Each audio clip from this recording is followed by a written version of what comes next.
कहानी की स्टार्टिंग में दिखाते हैं कि हमारा मेन कैरेक्टर का सिस्टम उसको एक टास्क दिया होता है कि 60 दिनों के अंदर में तुमको डुअल कल्टीवेशन करना है। डुअल कल्टीवेशन का मतलब तो तुम लोगों को पता ही होगा। अगर तुम डुअल कल्टीवेशन करने में फेल हो जाते हो तो तुम कुत्ते की मौत मरोगे। उस टास्क को देखकर हमारा मेन कैरेक्टर का तो फटके हाथ में आ जाता है, लेकिन उसको ज़िंदा तो रहना है, इसलिए वो सभी लड़कियों से भीख मांगने लगा होता है कि प्लीज़ मुझ पर दया करके बस एक बार मेरे साथ कर लो। अब टास्क एंड होने में सिर्फ 30 दिन ही बच रहा होता है और वह अभी भी भीख मांग ही रहा होता है। अब सिर्फ टास्क एंड होने में 20 दिन बच रहा होता है और वह अभी भी बहुत ही ज़्यादा भीख मांग रहा होता है कि प्लीज़ बस एक बार, सिर्फ एक बार, बस मेरा ज़िंदगी का सवाल है, बस एक बार। मगर उसका कोई नहीं सुनता है और ऐसे ही करते करते अब सिर्फ 10 दिन ही बचा होता है और आज वो अपना कटने से बचाकर भाग रहा होता है। अब इसी के साथ में सिर्फ एक ही दिन बचा होता है, इसीलिए वो रोते हुए चिल्लाने लगा होता है कि प्लीज़ कोई तो, सिर्फ एक ही बार का तो बात है। लेकिन उसका कोई फ़ायदा नहीं होता है और टाइम ख़त्म हो जाता है और कोई उसके साथ करता ही नहीं है, जिसके कारण अब इसके साथ आगे क्या होने वाला है वो जानने से पहले चलो कहानी शुरू से शुरू करते हैं कि आखिर चीज़ें यहाँ पर पहुँची कैसे। अब कहानी की स्टार्टिंग में हमारे मेन कैरेक्टर ये तिनमिंग को दिखाते हैं, जो कि 18 साल का होने वाला होता है, अभी 17 साल का होता है और वो अपना कब्र खोद रहा होता है। अपना कब्र खोदने के बाद में वो अपने चेस्ट पर के एक ब्लैक टैटू को देखकर कहता है कि लगता है कि मैं भी अपने इस फेट से भाग नहीं सकता हूँ। किसी को भी नहीं पता कि किस जनरेशन से ये स्टार्ट हुआ है, लेकिन एक अजीब ब्लैक कलर का पैटर्न ये फैमिली के डिसेंडेंट के चेस्ट पर अपीयर होना शुरू हो गया था। इस मार्क के कारण होस्ट 18 साल तक कमज़ोर होते जाता है और जब 18 साल का हो जाता है तब बहुत ही ज़्यादा मिजरेबल डेथ मारा जाता है। कल मेरा 18 साल हो जाएगा, इसलिए कुत्ते की मौत मरने से ज़्यादा अच्छा है कि आज मैं अपना ज़िंदगी ख़त्म करने वाला हूँ। डैम इट, मुझे काफ़ी ज़्यादा जलन हो रही है कि मेरे एंसेस्टर के पास में तो एटलीस्ट वाइफ था, लेकिन मैं तो आज तक एक लड़की को छुआ तक नहीं हूँ। शाओ शुई, काश मैं तुम्हारे साथ। वो ये सब सोच ही रहा होता है कि तभी उस पर एक ज़ोरदार अटैक हो जाता है, जिससे तियानमिंग काफ़ी दूर फेंका जाता है और उसका बाप का टॉम्ब स्टोन भी टूटकर फेंका जाता है।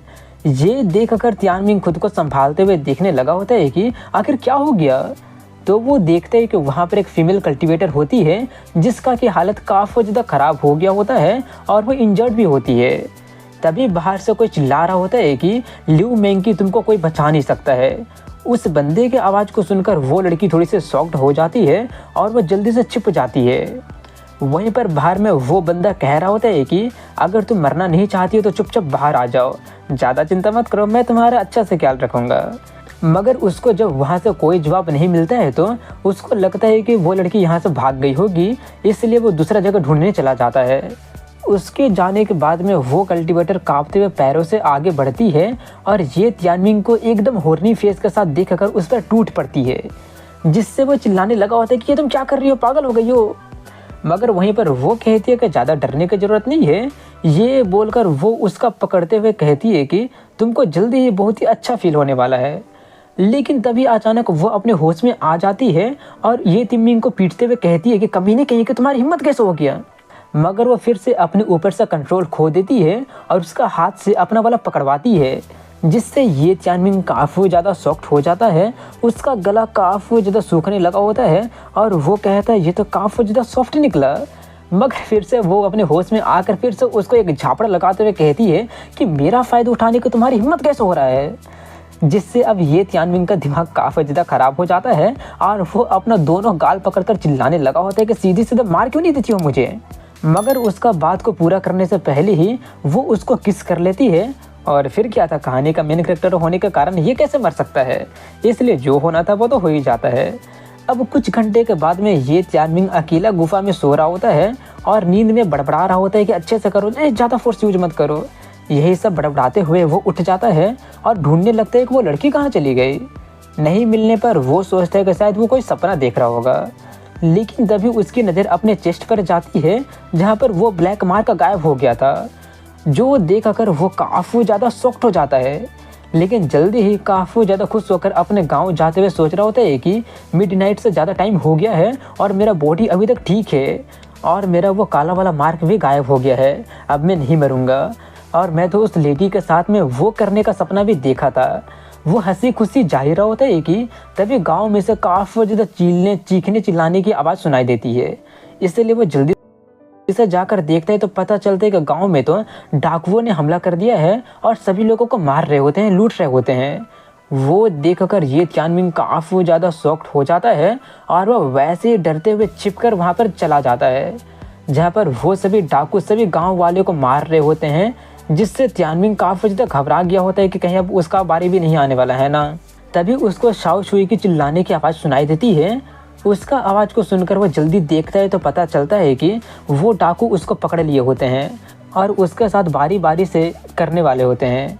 जो देखकर तियानमिंग जल्दी से उसके हेल्प करने जाने वाला होता है, लेकिन वो खुद को समझाता है कि इस सिचुएशन में अगर मैं जाता हूँ तो डेफिनेटली मारा जाऊँगा। मुझे फाइनली ज़िंदा रहने का मौका मिला है तो उसको मैं ऐसे गवा नहीं सकता हूँ। यहाँ से भाग जाना ही बेस्ट डिसीजन होगा। ये सोचकर वो डरते हुए वहाँ से भागते हुए सोचता है कि मुझे ब्लेम मत करना। वहीं पर एक डाकू शाई चुई पर अटैक करने ही वाला होता है कि तभी तियानमिंग उसी पर चाकू से हमला कर देता है। लेकिन डाकू को पता चल जाता है कि कोई उस पर हमला करने वाला है, इसलिए वो उसके अटैक को ब्लॉक कर देता है और ये तियानमिंग को उठाकर पटक देता है। मगर ये तियानमिंग फिर भी किसी तरह से उठते हुए शाओ चुई को जल्दी से वहाँ से भागने के लिए कहता है। वो जल्दी से उसको पीछे देखने के लिए कहती है, मगर तब तक दूसरा डाकू उस पर पीछे से अटैक करके छुरा तियानमिंग के बॉडी के आर पार कर देता है। उस छोटे से कॉकरोच का काम तमाम करने के बाद में वो डाकू लोग शाओ चुई के साथ में अपना बिजनेस पूरा करने जाते हैं। वहीं पर तियानमिंग मरते हुए सोच रहा होता है कि मैंने खुद से कहा था कि मैं मारा जाऊंगा, लेकिन नहीं, मुझे तो हीरो बनना था। तभी उसको एक आवाज़ सुनाई देती है जो कहता है कि तो तुम फाइनली आ ही गए। वो आवाज़ सुनकर और अपने सामने में अपने चेस्ट वाले मार्क का दरवाज़ा सामने में देखकर वो काफ़ी ज़्यादा शॉक्ड हो जाता है कि आखिर वो कहाँ आ गया है। और जैसे वो दरवाज़ा खुलता है उसमें से एक लाइट निकलता है जो कि उसका बॉडी पर कब्जा कर लेता है। उसको उठता देखकर एक डाकू काफ़ी ज़्यादा हैरानी से उसकी तरफ इशारा करता है, लेकिन उस डाकू का कुछ एक्शन लेने से पहले ही तियानमिंग आता है और उसका मुंह पकड़ता है और उसका सर को ब्लास्ट करके रख देता है। जो देखकर उसके बाकी के साथी काफ़ी ज़्यादा शॉक्ड हो जाते हैं। वहीं पर तियानमिंग के कॉन्शियसनेस में उसका सोल के सामने में एक ब्लैक ड्रैगन को दिखाते हैं जो कि जंजीरों से बंधा होता है। वो ब्लैक ड्रैगन कहता है कि ये फैमिली का डिसेंडेंट हम फाइनली मिल ही गए। एक ड्रैगन को देखकर ये तियानमिंग काफ़ी ज़्यादा डर जाता है और वो चिल्लाते हुए भागने लगा होता है कि मेरा सोल को मत ले जाओ, मैं तो अभी तक मरा भी नहीं हूँ। उसकी बातें सुनकर ब्लैक ड्रैगन चिल्लाते हुए कहता है कि मैं ब्लैक ड्रैगन हूँ, कोई ग्रीम रीपर नहीं हूँ जो कि तुम्हारा सोल को लेकर जाऊँगा, और वैसे भी तुम अभी तक मरे नहीं हो। ना मरने वाला बात को सुनकर ये तियानमिंग काफ़ी ज़्यादा हैरान रह जाता है और जल्दी से उसके पास जाता है। वो ब्लैक ड्रैगन कहता है कि मेरे लिए तो तुम once in a century opportunity हो। वहीं पर बाहर में उसका बॉडी में वो वाला मार्क फिर से अपीयर हो गया होता है और वो अब सभी का सभी डाकुओं का काम तमाम करना शुरू कर दिया होता है। वो देखते ही देखते काफ़ी सारे डाकुओं को मार देता है, जिससे बाकी के बचे हुए डाकू काफ़ी ज़्यादा गुस्सा हो गए होते हैं और अपने साथियों का बदला लेने जाते हैं। लेकिन उसका कोई फ़ायदा नहीं होता है क्योंकि वो सभी लोगों को देखते ही देखते मार दिया होता है। वो देखकर आखिरी बचा हुआ बंदा जल्दी से शाओ शुई को पकड़कर उसको ब्लैकमेल करने लगा होता है कि इस बार तो मैं हार मानता हूँ, लेकिन अगर तुम इस लड़की को बचाना चाहते तो तुमको मुझे जाने देना होगा, नहीं तो मैं। उसका बात को पूरा करने देने से पहले ही ये तियानमिंग देखते ही देखते उसके हाथ को काट के रख देता है, जिससे दर्द के मारे वो काफ़ी ज़्यादा चिल्लाने लगा होता है। मगर उसको ज़्यादा चिल्लाने देने से पहले ही तियानमिंग उसका भी काम तमाम करके रख देता है। आखिरी बंदे का काम तमाम करने के बाद में वो पागलों की तरह हंसने लगता है। अब इसी के साथ में फिर से उसके सोल को दिखाते हैं जो कि ड्रैगन से पूछता है कि आखिर तुम्हारा मतलब क्या है। ड्रैगन कहता है कि तुमको अभी ये सब जानने की कोई ज़रूरत नहीं है, अभी तुमको सिर्फ मेरा एक सवाल का जवाब देना है। बोलो, क्या तुम अपना हारम बनाना चाहते हो? ये सुनकर उसका एक्सप्रेशन तो देखने लायक था। उसको कुछ भी ना बोलता देखकर ड्रैगन कहता है, क्या तुम सुने नहीं हो, मैं बोल रहा हूँ कि। उसका बात को पूरा करने से पहले ही तियानमिंग चिल्लाने लगा होता है कि अपना मुंह बंद रखो, मैं ऐसा गंदा सवाल का जवाब नहीं देने वाला हूँ। ड्रैगन कहता है कि ज़्यादा हिपोक्रिटिकल मत बनो, तुम ऑलरेडी एक बार कर लिए हो तो इतना ज़्यादा रिजर्व बनने का दिखावा क्यों कर रहे हो? तियानमिंग चिल्लाते हुए कहता है कि ये तुम क्या बकवास कर रहे हो, मुझे बदनाम मत करो। तभी वो जगह पूरी तरह से डिस्ट्रॉय होने लगा होता है, जो देखकर ड्रैगन कहता है, अरे नहीं, टाइम ख़त्म हो गया, ज़्यादा टाइम नहीं बचा है, इसलिए अच्छे से सुनो। ये बोलकर वो अपना बचा हुआ पावर उसको देते हुए कहता है कि तुम्हारा चेस्ट का वो ब्लैक मार्क एक श्राप है जिसको कि एक पावरफुल कल्टीवेटर ने दिया था, जो कि ये फैमिली का सभी डिसेंडेंट को अफेक्ट करता है। लेकिन तुमने मुझे अवेकन कर दिया है, तो इसका मतलब ये है कि तुमने इस कर्ज को तोड़ने का चाबी को ढूंढ लिया है। और वो चाबी ये है कि अपोजिट सेक्स के साथ में डुअल कल्टीवेशन करके उनका पावर को ऑब्जर्व करना। हालांकि ये मार्क कुछ टाइम के लिए गायब हो गया है, लेकिन वो जल्दी ही अपीयर हो जाएगा। मैं तुमको अपना आखिरी पावर दे रहा हूँ, अगर तुम मरना नहीं चाहते हो तो मेरा आखिरी पावर का अच्छी तरह से यूज करना और जल्दी से जल्दी पावरफुल कल्टीवेटर बन जाना। तुमको स्ट्रॉन्गर बनकर अपने हारेम को बढ़ाना होगा तब तक जब तक तुम वर्ल्ड के टॉप पर ना पहुँच जाओ। उसकी सभी बातें सुनकर तियानमिंग अचानक उठते हुए कहता है कि पहेलियों में बातें करना बंद करो। लेकिन वो अपने आप को बेड पर सोए हुए देखकर सोचता है कि आखिर ये सब क्या हो रहा है। तभी उसकी नज़र एक लेटर पर जाती है जो कि शाओ चुई लिखी होती है, जिसमें लिखा होता है कि जब तक तुम ये पढ़ रहे होगे तब तक हम सभी लोग गांव छोड़कर जा चुके होंगे। जब तुम रैम्पेज में आकर सभी डाकुओं को मार दिए थे, उसके बाद तुम अचानक कोमा में चले गए थे। मैं तुमको होश में लाने की बहुत ही कोशिश की तो थी, लेकिन तुम होश में नहीं आए थे, इसलिए मैं तुमको सिर्फ इसी घर में लाकर रख सकी थी। गांव के काफ़ी सारे लोग सिर्फ और सिर्फ तुम्हारे वजह से सर्वाइव कर पाए हैं, लेकिन वो लोग बाकी के डाकुओं के रिवेंज से डरे हुए थे, इसीलिए सभी लोग यहाँ से चले गए हैं। माफ़ करना कि मैं किसी को तुम्हें अपने साथ लेकर चलने के लिए कन्विंस नहीं कर सकी थी। प्लीज़ अपना ख्याल रखना।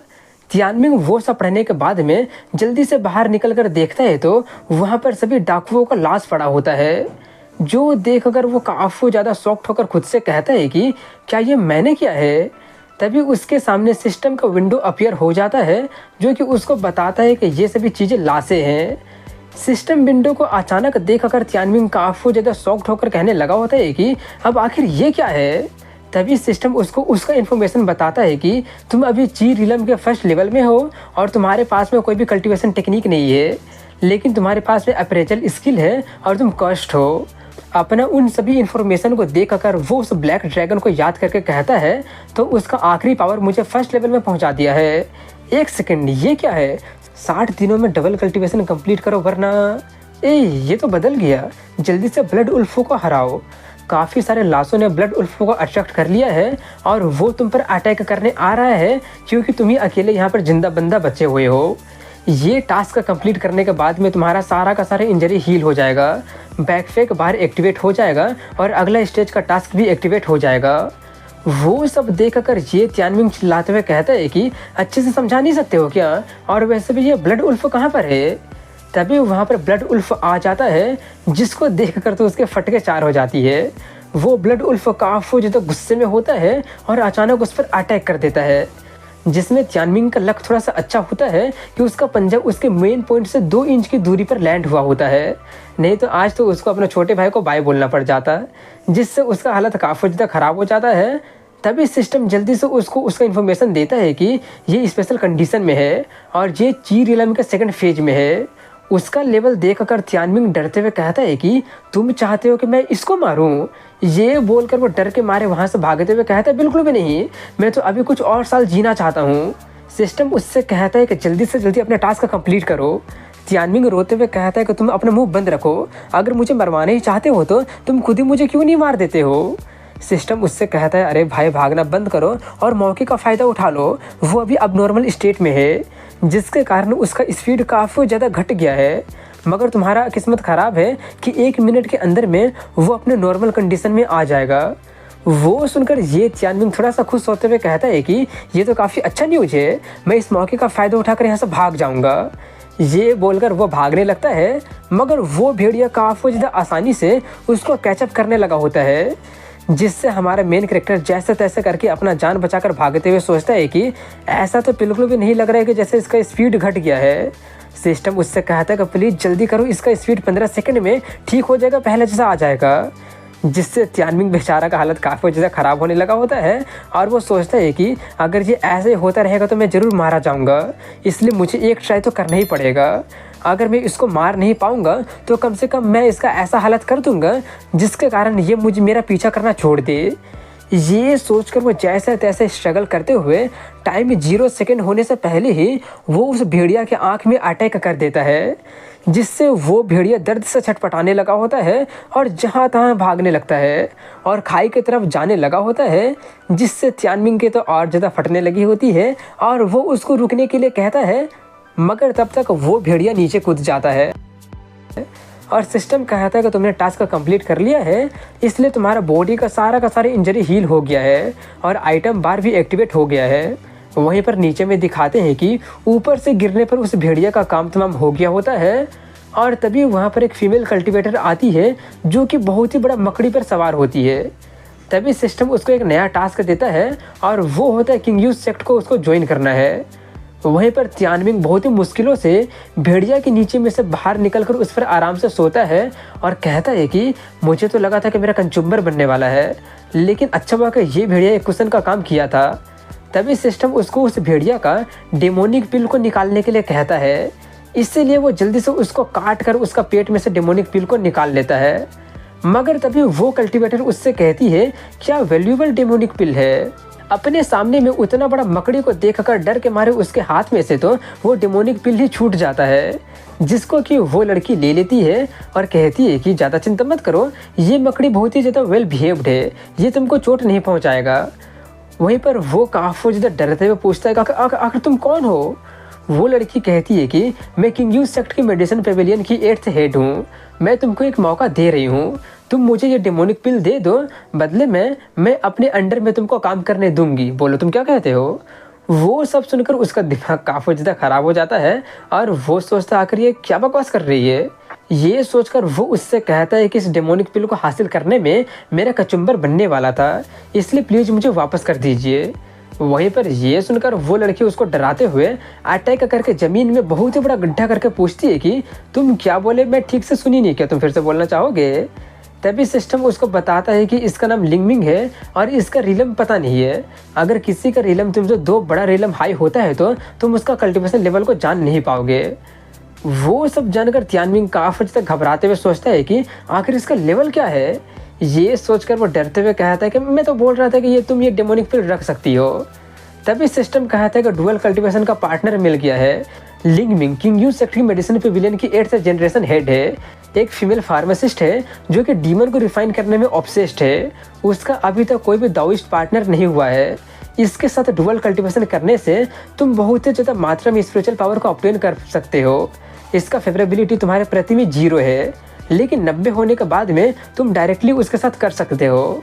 वो सब जानकर ये तियानमिंग बेबस होकर सोचता है कि डुअल कल्टीवेशन, मुझे तो लगता है कि मेरा काम तमाम होने वाला है।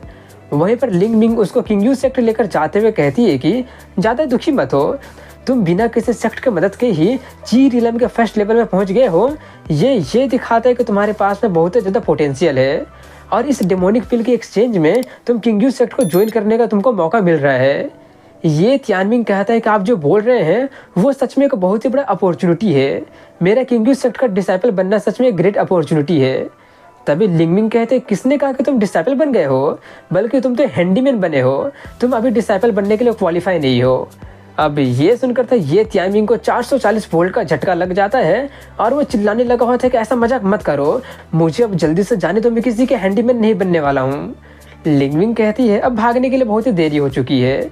ये बोलकर वो उसको ज़बरदस्ती लेकर जाने लगती है। तभी सिस्टम उससे कहता है कि किंगयूज सेक्ट को ज्वाइन करने वाला टास्क फोर्सफुली कंप्लीट हो गया है, रिवार्ड तुम्हारे इन्वेंट्री में पड़ा हुआ है। अब इसके कुछ देर के बाद में वो लोग किंगयूज सेक्ट पहुंच गए होते हैं, जहां पर लिंगमिंग उसको दरवाजे पर लाकर पटक देती है।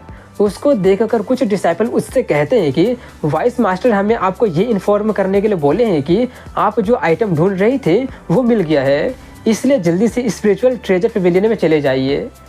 ये सुनकर लिंगमिंग काफ़ी ज़्यादा खुश होकर जल्दी से जाते हुए तियानमिंग को लात मारकर नीचे गिराते हुए कहती है कि मुझे एक ज़रूरी काम याद आ गया है, इसलिए मैं जा रही हूँ, तुम खुद ही मेडिसिन पेविलियन में चले जाओ।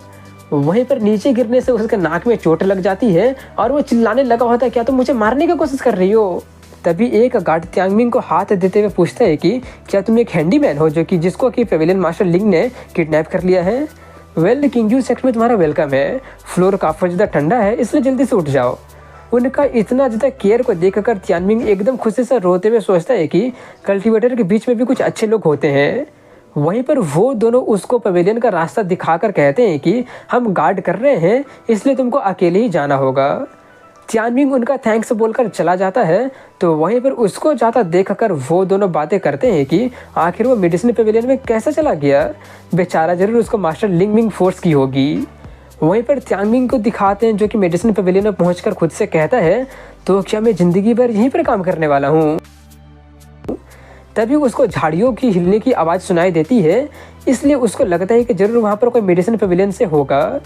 ये सोचकर वो उसको हेलो कहने जाता है कि जाकर कहता है कि मैं यहाँ पर नया हूँ, तुमसे मिलकर अच्छा। मगर वहीं पर उसकी बातों को बिना पूरा सुने ही वो लड़की जो कि वहाँ पर लिटरली टॉयलेट कर रही होती है, काफ़ी ज़्यादा शॉक्ड हो जाती है। वहीं पर उसका वैसा हालत देखकर तियानमिंग एकदम शॉक्ड रह जाता है और तभी वो लड़की जल्दी से पहनकर उस पर अटैक करने के लिए आगे बढ़ते हुए कहती है कि मैं सुनी थी कि पवेलियन में एक ठरकी है, तो वो तुम ही हो। तभी सिस्टम उसके बारे में बताकर कहता है कि ये चीर इलम के 8th लेवल में है और तुम बहुत ही बड़े खतरे में हो। तियानमिंग जल्दी से उसको कहने जाता है कि ये एक बहुत ही बड़ा गलतफहमी हो गया है, लेकिन वहीं पर वो उसकी कोई भी बातें ना सुनकर उस पर अटैक करने के लिए आगे बढ़ती है, जो देखकर वो जल्दी से वहाँ से भागने लगता है। मगर उसे भागने देने से पहले ही वो लड़की उस पर पैरालिसिस नीडल से अटैक कर देती है, जिससे वो पैरालाइज हो जाता है और नीचे गिर जाता है, उसकी आंखें भी बंद हो जाती है। वहीं पर वो लड़की उसके पास पहुंचकर कहती है कि मैं भी देखती हूँ कि अब तुम कहाँ भाग कर जाते हो, अब तो तुमको मरने से कोई बचा नहीं सकता है। तियानमिंग उसको समझाने की कोशिश करता है कि ये सब एक बहुत ही बड़ा गलतफहमी है। ये बोलकर वो गलती से उसका संतरे पकड़ लेता है और कंफ्यूज होते हुए कहता है कि अब आखिर ये सॉफ्ट चीज़ें क्या है, जिससे अब वो लड़की तो और ज़्यादा गुस्सा हो जाती है और उस पर अटैक करने ही वाली होती है कि तभी एक जोरदार ब्लास्ट का आवाज़ सुनाई देता है, जिस धमाके को सुनकर वह काफ़ी ज़्यादा शॉक्ड होते हुए कहती है कि मेडिसिन पवेलियन तो फिर से एक्सप्लोड हो गया, जिससे वो काफ़ी ज़्यादा शॉक्ड हो जाती है और उसको भी अपने साथ उसका चूल पकड़कर खींचकर लेकर जाने लगती है। वहीं पर उस रूम को दिखाते हैं जहाँ पर फर्नेस ब्लास्ट हुआ होता है। वो वाला रूम अब टेम्परेचर बढ़ने का कारण बहुत ही ज़्यादा गर्म हो जाता है, इसीलिए सभी लोग वहाँ से भाग रहे होते हैं। इंग हान जल्दी से वहाँ पर पहुँचती है और तियानमिंग को उसके मुंह के बल पटक देती है और पूछने लगती है कि यहाँ पर क्या हुआ। वो लोग बताते हैं कि आज फिर से फर्नेस नंबर 3 ब्लास्ट हो गया है, वैसे ये बंदा कौन है। इंग हान कहती है कि ये वही ठरकी है जो कि पिछले कुछ महीने से पीपिंग टॉम बना हुआ था। वो सब सुनकर वो लोग भी काफ़ी ज़्यादा भड़क जाते हैं और कहने लगे होते हैं, तो यही वो बंदा है, चलो इसको पीट कर इसका बहुत ही बुरा हालत कर देते हैं। नहीं, पीटना इसके लिए काफ़ी ज़्यादा आसान पनिशमेंट हो जाएगा, इसलिए क्यों नहीं इसे पिल फर्नेस में फेंक देते हैं। वो देखकर तियानमिंग काफ़ी ज़्यादा डरते हुए कहने लगा होता है कि मुझ पर झूठा इल्ज़ाम लगाया जा रहा है, ये सब तो एक बहुत ही बड़ा गलतफहमी है। मैं तो एक नया हैंडीमैन हूँ जिससे कि तुम्हारा पवेलियन मास्टर पकड़ कर लाई है।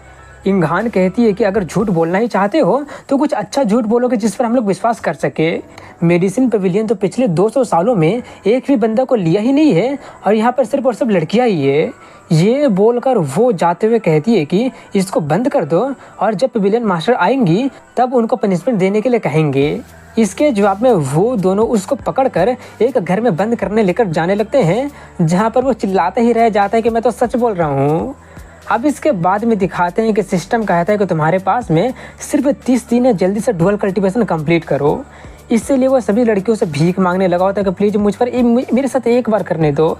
ऐसे ही टाइम घटते जाता है और वो सभी लड़कियों से भीख मांगते ही रहता है, लेकिन कोई भी उसके साथ करने के लिए तैयार ही नहीं होता है। और इसी के साथ में उसका टाइम ख़त्म हो जाता है और वो चिल्लाने लगा होता है कि कोई कम से कम कोई तो कर लो, वरना ब्लैक मार्क मुझे कुत्ते की मौत मारेगा। यही चिल्लाते चिल्लाते वो अचानक उठ जाता है और चैन की सांसें लेते हुए कहता है, अच्छा हुआ कि वो सब सिर्फ एक सपना था। लेकिन तभी उसके सामने सिस्टम के पैनल में लिखा होता है कि 59 दिन के अंदर में डुअल कल्टीवेशन कंप्लीट करो, जिससे वो काफ़ी ज़्यादा शॉक्ड हो जाता है और कहता है इसका मतलब वो सपना नहीं था। सिस्टम उससे कहता है कि मैं तो यही कहूँगा कि अपने ही लेवल जितना टारगेट को ढूंढना, तब अगर वो मना भी कर देती हो तो कम से कम तुम्हारे पास में तुम्हारा जान बचाने का ताकत होगा। तियानमिंग कहता वेल, इतना ध्यान रखने के लिए तुम्हारा थैंक यू। ये बोलकर वो जल्दी से अपने उस भेड़िया को मारने वाला टास्क को कंप्लीट करने के बाद में मिला हुआ रिवॉर्ड को देखने लगा होता है, जो कि एक हेवन रैंक का black dragon primeval chaos cultivation technique होता है। हेवन रैंक का बुक को देखकर तियानमिंग काफ़ी ज़्यादा खुश हो जाता है और वो जल्दी से निकाल कर पढ़ने ही वाला होता है कि तभी वो ये देख कर काफ़ी ज़्यादा शॉक्ड हो जाता है कि उसको कल्टीवेट करने के लिए यूजर को कम से कम जी रिलम के सेकंड लेवल में होना ही पड़ेगा, जिससे उसका दिमाग काफ़ी ज़्यादा ख़राब हो जाता है और वो गुस्से में उस किताब को फेंक कर चिल्लाने लगा होता है कि ये सिस्टम का बच्चा तो जानबूझकर मुझे लुक डाउन कर रहा है। ये तो अब बहुत ही बड़ा प्रॉब्लम बन गया है। अब सिर्फ 59 दिन ही बचा है कर्स द्वारा अपीयर होने के लिए। लेकिन अगर मैं अपने आप को जल्दी से जल्दी ताकतवर नहीं बना पाऊंगा तो यहाँ से निकलना भी मेरे लिए बहुत ज़्यादा मुश्किल हो जाएगा। ये बोलकर वो बुक सेल्फ की तरफ बढ़ता है जहाँ पर सिस्टम बताता है कि ये सभी पिल बनाने से रिलेटेड किताबें हैं, तुम सिर्फ उनको पढ़ने से उनके स्किल को एक्वायर कर सकते हो। त्यानमिंग पिल रिफाइनिंग वाला किताबों को निकालते हुए कहता है कि इस सिचुएशन में पिल रिफाइन सीखकर मैं कर ही क्या लूँगा। एक सेकेंड, अगर मुझे अच्छे से याद है तो वो स्ट्रॉन्ग कल्टीवेटर तो किसी तरह से पिल के कारण ही उतना ज़्यादा हॉर्नी हो गई थी ना। अगर वैसा पिल बनाने का रेसिपी वाला किताब मुझे मिल जाता है तो मेरा मतलब है कि ये सब सिर्फ सेल्फ प्रोटेक्शन के लिए कर रहा हूँ, ज़्यादा मत सोचो तुम लोग। ये बोलकर वो जैसे ही किताब खोल कर देखता ही है कि सिस्टम कहता है कॉन्ग्रेचुलेसन कि तुम सही रास्ते पर मेहनत कर रहे हो। सही डायरेक्शन में काम करने से इमॉर्टेलिटी का पाथ में तुमको 2 गुना सक्सेस मिलेगा। होस्ट को सीखने में असिस्ट करने के लिए ऑटोमेटिकली रीडिंग बुक एनेबल हो गया है। जैसे ही वो स्किल एक्टिवेट होता ही है कि त्यानमिंग को अब कुछ पढ़ने की ज़रूरत नहीं होती है, क्योंकि उसका किताब का पूरा कंटेंट सब कुछ अपने आप ही उसके दिमाग में जाने लगा होता है। सिस्टम उससे कहता है कि अब जल्दी से बैठकर कल्टीवेट करना शुरू करो। इसीलिए वो बैठकर कल्टीवेट करना शुरू कर देता है, जहाँ पर सिस्टम उसको एलिमेंट्री पिल रिफाइनिंग स्किल को ऑब्टेन करने के लिए कॉन्ग्रेचुलेसन करता है और उसका लेवल वैसे ही बढ़ते रहता है। अब इसी के साथ में 10 दिन बाद का सीन दिखाया जाता है, जहाँ पर लिंगमिंग वापस आ जाती है। उसको आता देखकर यिंग हांग जल्दी से उसको गले लगाकर कहने लगी होती है कि फाइनली आप आ ही गए। वो पूछती है तुमको क्या हो गया है। यिंग हांग कहती है कि आपको नहीं पता क्या, आप जो काम मुझे असाइन करके गई थी उसको कारण मुझे ओवर टाइम करना पड़ गया था और उसके साथ में 3 पिल फर्नेस भी डिस्ट्रॉय हो गया है। अरे हाँ, पिछले महीने मैं एक ठरके को भी पकड़ ली हूँ और उससे डील करने के लिए मैं आपका इंतज़ार कर रही थी। ये सुनकर लिंगमिंग थोड़ी सी कन्फ्यूज हो जाती है और जल्दी से उसका घर में जाने लगती है, जहाँ पर वो उस घर में उसको कोई भी दिखाई देता ही नहीं है। यिंग हांग कहती है कि शायद वो कोने में दुबक कर बैठा होगा। तभी वहाँ पर त्यानमिंग रेंगते हुए आते हुए कहता है कि जल्दी से मुझे खाना दो नहीं तो मैं मर जाऊँगा। उसको अचानक वैसा हालत में देखकर यिंग हांग काफ़ी ज़्यादा शॉक्ड हो जाती है और वो पवेलियन मास्टर को देखकर रोने लगा होता है कि एक दिन आपको ना देखना मेरे लिए 3 साल का जैसा लग रहा था, मैंने आपको बहुत ही मिस किया है। लिंगमिंग उसको जल्दी से एक बग पिल खाने के लिए देती है, जिसको कि वो जल्दी जल्दी खाने लगता है और कहता है कि आप कितनी अच्छी है। लिंगमिंग कहती है कि मुझे तुम्हारे लिए बहुत ही बुरा लग रहा है, क्यों ना अब से तुम पिल रूम में काम करना शुरू कर दो। मगर ये सुनकर यिंग हांग चिल्लाते हुए कहते बिल्कुल नहीं, पिल रूम में सिर्फ लड़कियाँ ही है, अगर ये वहाँ जाता है तो काफ़ी इनकन्वीनियंस हो जाएगा और वैसे भी मेडिसिन गार्डन में मैन पावर की कमी है। लिंगमिंग कुछ कहने तो जाती है, मगर तभी त्यानमिंग कहता है कि लेडी क्यू के पास में पॉइंट है, मैं मेडिसिन गार्डन में जाने के लिए तैयार हूँ। ये बोलकर वो सोचता है कि तुम बस देखते जाओ यिंग हांग की बच्ची, मैं कैसे तुमको सबक सिखाता हूँ। तभी यहाँ पर हम देखते हैं कि वो अपने एलिमेंट्री पिल रिफाइनिंग को मैक्स लेवल में पहुँचा दिया होता है, जिससे उसको एक स्पेशल रिवॉर्ड मिला होता है जो कि एलिमेंट्री हर्ब अफ्रेजल होता है। इसका मतलब ये होता है कि वो किसी भी हर्ब को सिर्फ देख कर ही उसके बारे में सब कुछ उसको पता चल जाएगा। तभी सिस्टम उसको एक नया टास्क देता है और वो होता है एलिमेंट्री अकेसिया पाउडर को रिफाइन करने के लिए, और एक हिडन टास्क भी होता है जो लिखा होता है कि फ्लैट मीट तुम्हारे दरवाजे पर ही आएगा। वो सब देख कर वो थोड़ा सा कन्फ्यूज होते हुए सोचता है कि कहीं सिस्टम मुझ में अपना आशा तो नहीं खो दिया है ना, आखिर फैट मीट का मतलब क्या है। तभी यिंग हांग उससे कहती है कि मेडिसिन गार्डन में अभी ज़्यादा काम नहीं है, एल्केमी रूम के डिसाइपल यहाँ पर कुछ हर्ब लेने रोज़ आते हैं, इसलिए तुमको बस इस जगह का ख्याल रखना है। ये त्यानमिंग जाकर हर्ब को चेक करने लगा होता है, जिसमें उसको पता चलता है कि पूरे गार्डन में 90% हर्ब तो सिर्फ ऑर्डिनरी क्वालिटी का ही होता है। लेकिन तभी उसको एक बहुत ही हाई क्वालिटी का हर्ब मिल जाता है, इसीलिए वो जल्दी से जाकर उसको ले लेता है, जिसके बारे में सिस्टम कहता है कि इसका यूज करके पिल रिफाइनिंग करने से सक्सेस रेट 50% से बढ़ जाएगा और इसका इफेक्ट भी 50% से बढ़ जाएगा। उसको देखकर तियानमिंग काफ़ी ज़्यादा खुश हो ही रहा होता है कि तभी इंग हांग ने उसको पीटते हुए कहती है कि जब लोग तुमसे बातें कर रहे हो तो तुमको सुनना चाहिए। उसको पीटकर वो उसको कान पकड़कर लेकर जाने लगती है और एक घर के पास लाकर कहती है कि अब से तुम यहीं पर रहोगे, इसलिए अच्छे से काम करना और याद रखना पीले रूम फॉरबिडन प्लेस है, अगर तुम उसके सामने भी आने की कोशिश करोगे तो ये बोलकर वो उसका हाथ का हाई क्वालिटी का हर्ब को डिस्ट्रॉय करते हुए कहती है कि तुम्हारा यही हालत होगा। अपना हाई क्वालिटी का हर्ब को बर्बाद होते देख कर वो काफ़ी ज़्यादा शॉक्ड हो जाता है और गुस्से में उसको देखते हुए सोचता है कि तुम बस देखते जाओ कैसे मैं तुमसे बदला लूँगा।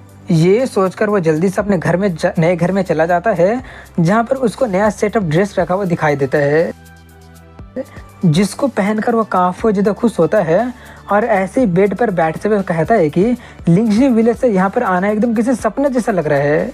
अब मुझे सिर्फ इस ब्लडी कर्स के बारे में चिंता करने की ज़रूरत है, जहाँ पर सिस्टम उसको 49 दिन में डुअल कल्टीवेशन कंप्लीट करने के लिए कह रहा होता है। वो सब देखकर वो सोचता है कि नॉर्मल सर्कमस्टेंसेस में तो मुझे जल्दी से जल्दी कल्टीवेट करके मेरे रिलम को बढ़ाना चाहिए था, लेकिन सिस्टम ने जो टेक्निक मुझे दिया है वो सिर्फ सेकेंड लेवल में पहुंचने के बाद ही मैं कल्टीवेट कर सकता हूं, इसलिए अब मेरे पास में पिल रिफाइनिंग करने के अलावा और कोई चारा है ही नहीं। अब इसी के साथ में कुछ दिन बाद का सीन दिखाया जाता है जहाँ पर इतना दिन तक काफ़ी ज़्यादा मेहनत करने के बाद में वो नीचे में गड्ढा खोद कर पिल रूम में जाने का रास्ता बना रहा होता है। तभी सिस्टम उसको याद दिलाता है कि अब तुम्हारे पास में सिर्फ 34 दिन ही बच रहा है, इसीलिए वो जल्दी से जाते हुए सोच रहा होता है कि अगर मैं पिल रूम में नहीं जा पाऊँगा तो मेरा काम तमाम हो जाएगा। वो जल्दी से नीचे से यानी कि अंडरग्राउंड से जाने लगा होता है और कुछ ही दूर आने पर उसको लड़कियों की आवाज़ सुनाई देने लगती है, जो सुनकर तियानमिंग काफ़ी ज़्यादा खुश होने लगा होता है कि वो पहुंच गया है। इसीलिए वो धीरे से ऊपर का पत्थर हटाकर देखता है तो पता चलता है कि वो गलती से शावर रूम में पहुंच गया होता है जहां पर सभी लड़कियां नहा रही होती है, जिससे उसका नोज ब्लीड स्टार्ट हो जाता है और वो गलती से एक छोटा सा आवाज़ कर देता है। इसलिए इंग हांग जल्दी से अटैक करते हुए पूछती है आखिर कौन है वहाँ पर। तियानमिंग किसी तरह से एकदम सही वक्त पर अंदर अपना मुँह कर लिया होता है और कुछ देर के बाद में वो इस बार सही जगह पर पहुंच जाता है और जल्दी से अपना सभी हर्ब को निकाल लेता है, जिनको कि वो स्पेशली पिल रिफाइनिंग करने के लिए मेडिसिन गार्डन में से ढूंढ कर लाया होता है। वो अभी काफ़ी सारा पिल बना सकता है, लेकिन वो उस पिल को बनाना स्टार्ट सबसे पहले करता है जिसको उसको सबसे ज़्यादा ज़रूरत होता है और कहता है कि सिस्टम के अकॉर्डिंग में high quality herb success rate को 50% से बढ़ा देगा। अगर मेरा कैलकुलेशन सही है तो अगर मैं 2 हाई क्वालिटी हर्ब का यूज़ करता हूँ तो मेरा चांस 50% को जोड़कर 100% हो जाएगा और मैं बाकी का पिल भी रिफ़ाइन कर लूँगा। इसीलिए वो अपना सबसे पहला दाओइस्ट पिल रिफ़ाइन करना शुरू कर देता है, जिसमें वो काफ़ी ज़्यादा मेहनत कर रहा होता है और कुछ देर के बाद में वो सक्सेसफुली अपना दाओइस्ट पिल बनाने में कामयाब हो जाता है। उसको बनाने में वो काफ़ी ज़्यादा थक कर गिर जाता है और कहता है कि अल्केमी सच में आसान नहीं है, मैं तो उस भेड़िया से फाइट करने के बाद में भी इतना ज़्यादा थका नहीं था। अब इसके 2 घंटे बाद में वो सभी का सभी पिल बना लेता है जो बनाने आया था और जल्दी से अपना दाओइस्ट पिल निकाल कर उसको खा लेता है। जैसे ही वो उस पिल को खाता है उसके बॉडी में एनर्जी काफ़ी ज़्यादा मात्रा में ऑब्जर्व होने लगा होता है, जिससे के कारण वो सेकंड लेवल में, थर्ड लेवल में और ऐसे करते करते वो ची रिलम के 8th स्टेज में पहुंच जाता है, जिससे ये तियानमिंग काफ़ी ज़्यादा शॉक्ड हो जाता है और कहता है कि अगर मैं सिस्टम का सही तरीके से इस्तेमाल करता हूँ तो जल्दी जल्दी लेवल अप कर पाऊँगा, तब मैं सर्वाइव कर पाऊँगा और अपने ये फैमिली का कर्ज को तोड़ कर रख दूँगा और कल्टीवेशन के पीक पर पहुँच जाऊँगा। तभी सिस्टम उससे कहता है कि तुम ची रिलम के 8th स्टेज में पहुंच गए हो, इसलिए अब होस्ट स्पेटियल अवेयरनेस को तुम अनलॉक कर लिए हो, जो कि अभी लेवल 1 का स्किल है। इसका यूज करके तुम अपनी स्पिरिचुअल एनर्जी को रिलीज करके अपने 50 मीटर के दायरे में सब कुछ देख सकते हो और जो चाहे वो सर्च कर सकते हो। तियानमिंग कहता है 50 मीटर ये तो बहुत ही कम है, वेल कुछ ना होने से ज़्यादा अच्छा कि कुछ हो। ये बोलकर वो उसका यूज करके देखने लगता है जहाँ पर कुछ ही दूरी में उसको कुछ बंदे दिखाई देते हैं, इसीलिए वो जल्दी से छिपकर जाकर देखने लगा होता है कि अगर वहाँ पर क्या चल रहा है। वहीं पर एक बंदा होता है जो कि बहुत ही ज़्यादा सावधानी पूर्वक पूछता है कि प्लान कैसा चल रहा है। एक लड़की उसके पास जाकर कहते हैं कि प्लान बहुत ही अच्छा चल रहा है, कल ही 4 फर्नेस ब्लास्ट हो गया है जिसके कारण 4 फाउंडेशन बिल्डिंग पिल्स भी डिस्ट्रॉय हो गया है। ये सुनकर वो बंदा काफ़ी ज़्यादा खुश हो जाता है और उसको दीवार पर पिन डाउन करके उसका वाला पकड़ कर कहता है कि तुम काफ़ी अच्छा काम की हो, इसलिए तुमने एक अच्छा रिवॉर्ड डिजर्व तो करती हो। वो लड़की कहती है कि तुम तो बड़े बदमाश निकले, तुम जो अर्थ स्पिरिट का हर्ब उनमें मिला दिए हो वो ऑर्डिनरी वाले जैसा ही लगता है, लेकिन वो तो किसी भी पिल का बनाने का सक्सेस रेट को 50% से गिरा देता है। मुझे लगता है कि वो बिच लिंगविंग कभी भी इसको नोटिस कर ही नहीं पाएगी। वो बंदा कहता है कि तुमको वो सब जानने की ज़रूरत नहीं है, 100 year foundation building conference half year में आने वाला है, तब अगर लिंगविंग को लगता भी है कि कुछ गड़बड़ है तब तक वो कुछ कर ही नहीं पाएगी, और जब वक्त आएगा तब तो वाइस सेक्ट लीडर हुआ भी उसको बचा नहीं पाएगी। वो कहती है कि जब लिंगविंग के हाथों से पावर ख़त्म हो जाएगा तो आप मुझे मत भूल जाइएगा। वो बंदा कहता है ऑफ कोर्स मैं तुमको नहीं भूलूंगा। ये बोलकर वो उसके साथ में मज़े करने ही वाला होता है कि तभी अचानक वो फील कर लेता है कि कोई उस पर अपना स्पेटियल अवेयरनेस का यूज करके नज़र रख रहा है। इसीलिए वो जल्दी से एक जगह पर अटैक करते हुए कहता है जो भी है बाहर निकल जाओ। और जिस जगह पर वो अटैक किया होता है वहाँ से इंघान निकलती है जो कि गुस्से में कहते हैं कमीने कहीं के पवेलियन मास्टर का अगेंस्ट में प्लॉट करने का आखिर तुम्हारी हिम्मत कैसे हो गया। उसको देखकर वो लड़की काफ़ी ज़्यादा डरते हुए कहती है कि हम उसको बिल्कुल भी जाने नहीं दे सकते हैं, अगर लिंगविंग को पता चल जाएगा तो अच्छा नहीं होगा। वो बंदा कहता है कि मुझे बताने की ज़रूरत नहीं है कि मुझे क्या करना है। ये बोलकर वो उस पर अटैक करते हुए कहता है कि अब तुम्हारा जो हालत होगा उसके लिए तुम सिर्फ और सिर्फ अपने बैड लक को ही ब्लेम कर सकती हो। उसको अपने तरफ आता देखकर इंघान कहती है कि तुमसे डील करने के लिए तो मैं अकेली ही काफ़ी हूँ, मुझे पवेलियन मास्टर को भी बुलाने की ज़रूरत नहीं है। ये बोलकर वो अपना किंग वन पाल्म नाम का स्किल का यूज़ करके उस पर अटैक कर देती है, मगर वो बंदा काफ़ी आसानी से उसका हाथ को पकड़ लेता है और कहता है कि एक की रिलेम का कल्टीवेशन फाउंडेशन बिल्डिंग के अगेंस्ट में जाने का आखिर तुम्हारी हिम्मत कैसे हो रहा है। उसका कल्टीवेशन लेवल को जानकर इंघान काफ़ी ज़्यादा शॉक्ड हो जाती है और तभी वो उसको पीट कर उसको उठाकर पटक के फेंक देता है और आगे उसके तरफ बढ़ते हुए कहता है कि तुम लोगों को रोज़ देख देख कर मेरा दिमाग बहुत ज़्यादा ख़राब होते रहता था, लेकिन अब जबकि खुद ही तुम मेरे पास मरने आ गए हो तो पोलाइट तुम्हें होने वाला हूँ नहीं। दूसरे तरफ में वो सब देख कर थियानमिंग डरते हुए छिप कर सब कुछ देख रहा होता है और सोच रहा होता है कि मुझे क्या करना चाहिए। इंघान का हालत काफ़ी ज़्यादा ख़राब लग रहा है, लेकिन मैं उसके बचाने जाऊंगा तो मेरा ही काम तमाम हो जाएगा। उनके जाने के बाद मैं जल्दी से पवेलियन मास्टर को जाकर बता दूंगा। एक सेकेंड, आखिर वो लोग मेरे दिशा में क्यों देख रहे हैं? ओ एक सेकेंड, आखिर वो लोग मेरी तरफ क्यों आ रहे हैं? उनको अपने तरफ आता देख कर वो जल्दी से पिल फर्नेस के पीछे जाकर छिप जाता है। वहीं पर वो लोग वहाँ पर आकर कहते हैं कि ये काफ़ी अच्छा जगह है, इसके साथ डुअल कल्टीवेशन करने के बाद मैं इसको फर्नेस में डालकर इसका पूरा बॉडी को जला कर राख में बदल दूंगा, तब किसी को कुछ पता चलेगा ही नहीं। तभी उसका सिस्टम उससे कहता है कि तुमने अकासिया पाउडर को सक्सेसफुली रिफाइन कर लिया है, इसलिए उसका रिवॉर्ड फैट मीट तुम्हारे सामने डिलीवर हो गया है। वहीं पर वो बंदा इंघान को नीचे पटक देता है और कहता है कि सामने से देखने पर लग रहा है कि हाँ ये बंदी काफ़ी हॉट निकली। वहीं पर वो लड़की कहते हैं कॉन्ग्रेचुलेसन ब्रदर, इसके पास में वाटर वर्च्यू बॉडी है जो कि दाओइस्ट पार्टनर के लिए एकदम बेस्ट बॉडी है। वहीं पर वो बंदा अपना कपड़ा खोलते हुए कहता है कि तुम जाकर बाहर में नज़र रखो, तब तक मैं यहाँ पर अपना पूरा काम कंप्लीट करता हूँ। ये बोलकर वो इंघान का ड्रेस भी खोल ही रहा होता है कि तभी अचानक वो कुछ ऐसा स्मेल करता है जिसको स्मेल करके उसको कुछ अजीब लगने लगता है, जिसको फील करके वो कहता है कि ऐसा क्यों लग रहा है जैसे कि यहाँ पर कुछ गड़बड़ है। तभी उसकी नज़र त्यानमिंग पर चली जाती है जो कि उस लड़की का हाथ पैर और मुंह बांध के रख दिया होता है। उसको अचानक वहाँ पर देख कर फेंगयू काफ़ी ज़्यादा शॉक्ड होकर कहता है कि अरे तुम कौन हो और यहाँ पे क्या कर रहे हो। त्यानमिंग अपने सिस्टम का यूज करके उसका इन्फॉर्मेशन देख कर कहता है कि senior brother Fengyu, second level of foundation building में तुम हो। अपने इन्फॉर्मेशन सुनकर वो बंदा काफ़ी ज़्यादा शॉक्ड होकर पूछता है कि तुम मुझे जानते हो। त्यानमिंग उसको पाउडर देते हुए कहता है कि ये हमारा पहला मीटिंग है, इसलिए क्लियर सोल पाउडर मेरे तरफ से एक टोकन ऑफ रिस्पेक्ट है। उस पाउडर के बारे में सिस्टम कहता है कि ये पाउडर माइंड को क्लियर और सोल को नॉरिश कर सकता है, मगर बिना सोचे समझे यूज करने पर ब्लैकलिस्ट भी हो जाएगा। वहीं पर फेंगयू थोड़ा हैरानी से सोचता है कि ये बंदे एक्चुअली में मेरा रिलम को देख लिया है, इसका मतलब ज़रूर ये मुझसे पावरफुल होगा। ये सोचकर वो उससे कहता है क्या पवेलियन मास्टर लिंगविंग तुमको यहाँ पर भेजी है? मैं पहले ही बता दे रहा हूँ कि मैं मास्टर तांग युआन का इनर डिसाइपल हूँ, इसलिए मेरे साथ मैं सब मत ही करना वरना अच्छा नहीं होगा। त्यांगमिंग अपने उस पाउडर का यूज कर दिया होता है जिससे उसका रीलम 2 लेवल नीचे गिर जाता है, मगर सिर्फ और सिर्फ आधे घंटे के लिए ही होता है। त्यांगमिंग उससे कहता है कि तुम्हारे पास में क्वालिफिकेशन नहीं है ये जानने का कि मैं कौन।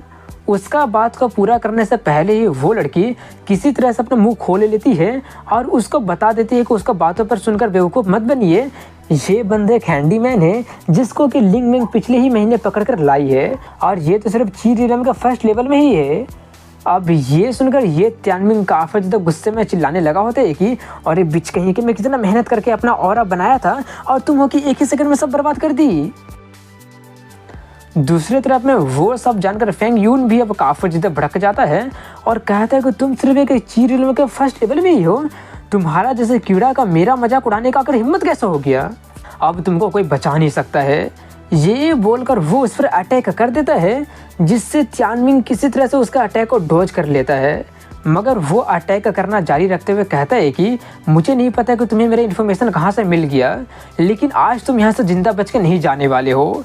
ये बोलकर वो उसको उठाकर पटक के पीट के रख देता है, जो देखकर वो लड़की काफ़ी ज़्यादा खुश होते हुए कहती है कि बहुत ही ज़्यादा ऑरा दिखा रहे थे ना, अब क्या हो गया। वहीं पर त्यांगमिंग उससे कहता है इतना ज़्यादा पावरफुल है तो क्या यही फाउंडेशन बिल्डिंग का पावर है। उसको अभी भी सही सलामत देखकर फेंग यून काफ़ी ज़्यादा शॉक्ड हो जाता है। त्यांगमिंग अपना काफ़ी सारे पिल्स का कंज्यूम करके कुछ ही टाइम के लिए अपना रिएक्शन स्पीड और पावर आधा घंटे के लिए बहुत ज़्यादा बढ़ा लेता है और बढ़ाने के बाद में त्यांगमिंग अचानक उस पर अटैक करते हुए कहता है कि अब मेरा बारी है। अचानक अटैक होने से फेंग यू के पास में डॉज करने का वक्त ही नहीं मिला होता है, जिससे उसका हालत बहुत ज़्यादा ख़राब हो जाता है। उसका वैसा हालत देखकर वो लड़की भी काफ़ी ज़्यादा शॉक्ड रह जाती है। वहीं पर फेंग यू नीचे गिरते हुए कहता है कि तुम ची रीलम का फर्स्ट लेवल में ही हो ना। ये बोलकर वो गिरकर मर जाता है, जो देखकर त्यांगमिंग काफ़ी ज़्यादा शॉक्ड होते हुए कहता है कि मुझे विश्वास नहीं हो रहा है कि मैंने अपने से 2 रीलम हायर कल्टीवेशन को मारने में मैं कामयाब हो गया हूँ। लगता है कि मैंने सिस्टम का पावर को कम समझ लिया था। तभी सिस्टम कहता है कि फैट मीट वाला टास्क 50% कंप्लीट हो गया है।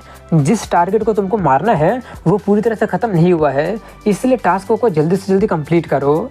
त्यांगमिंग उस लड़की को देखते हुए सोचते है कि तो इस सिस्टम का मतलब है कि मुझे इसको भी मारना होगा।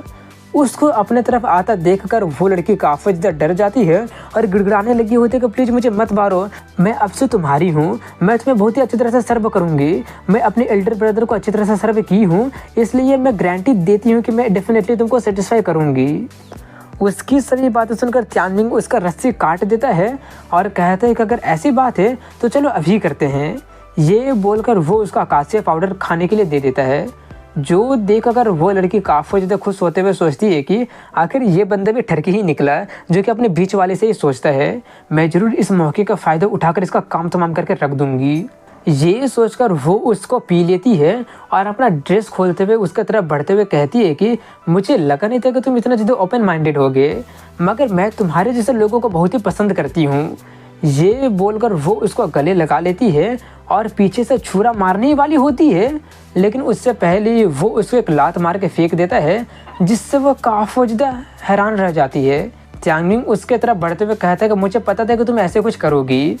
ये बोलकर वो थोड़ा सा पसीना पसीना होते हुए कहता है कि क्या तुमको लगा था कि वैसा फालतू का सिडक्शन ने मुझे मेरा गार्ड डाउन करने पर मजबूर कर देगा। वो लड़की थोड़ी सी कंफ्यूज होते हुए कहती है लेकिन मेरा सिडक्शन तो इफेक्टिव था, मैं खुद ही।